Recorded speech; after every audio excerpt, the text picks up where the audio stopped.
regarding COVID-19 and vaccines. But the real kicker is right here in the policy where Facebook says it would remove any content that, quote, claims the COVID-19 vaccine changes people's DNA. Well, we just got a new leaked tape from Zuckerberg himself, the CEO of Facebook, basically violating his own code of conduct. He would be censored on the platform today for what he said. Let's take a listen.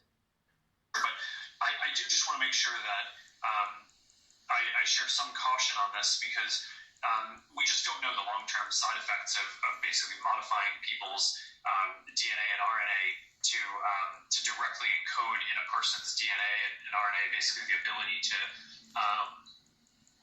produce those antibodies, and whether that causes other mutations or other risks downstream. So there's work on both paths of vaccine development. That was from Facebook's internal weekly Q&A meeting in July 2020. So when Zuckerberg said, quote, basically, the vaccine is modifying people's DNA, it seems pretty clear modifying is synonymous with changing. Again, Zuckerberg would be banned from Facebook for saying this. In fact, this video of me showing the CEO of Facebook talking might be banned because he is violating Facebook's policy. Seems a little bit hypocritical, don't you think? But then Zuckerberg, on November 30th, in a public live stream Q&A with White House medical advisor Dr. Anthony Fauci, appears to somewhat change his tune. He asks Fauci about the vaccines and their effect on DNA or RNA. And just to clear up one point, I mean, my understanding is that these vaccines do not modify your DNA or RNA. So I think that's just an important point to clarify. If I'm getting anything wrong here, of course, correct me. But but just to make that clear. No. First of all, DNA is inherent in your own nucleus cell. Sticking in anything foreign will ultimately get cleared. Good. Well, I'm glad we can clear that up.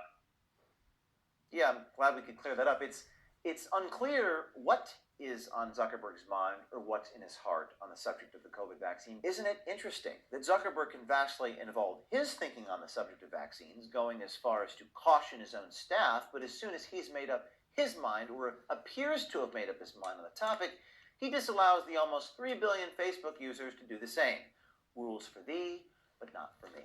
The irony is, under their own community standards, they say they want people to, quote, discuss, debate, and share their personal experiences, opinions, and views as it pertains to the pandemic. But how do you, quote, discuss or debate something if you can't even share opposing views, or even facts, or even Facebook CEO Mark Zuckerberg's own statements?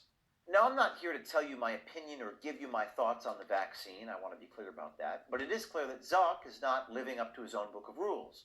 What happened to free speech? And who is on this Facebook oversight board? Who makes all of their policy decisions? You heard Nick Clegg in that leaked phone call talk about that.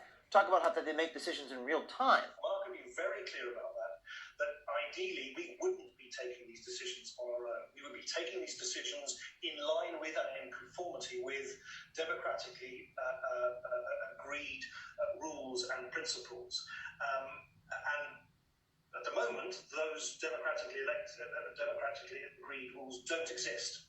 We still have to take decisions in real time. Why do they get to determine what we can or can't say as it pertains to our health? We would know none of this, but not for the fact that we have a brave Facebook insider that continues to leak and transmit videotape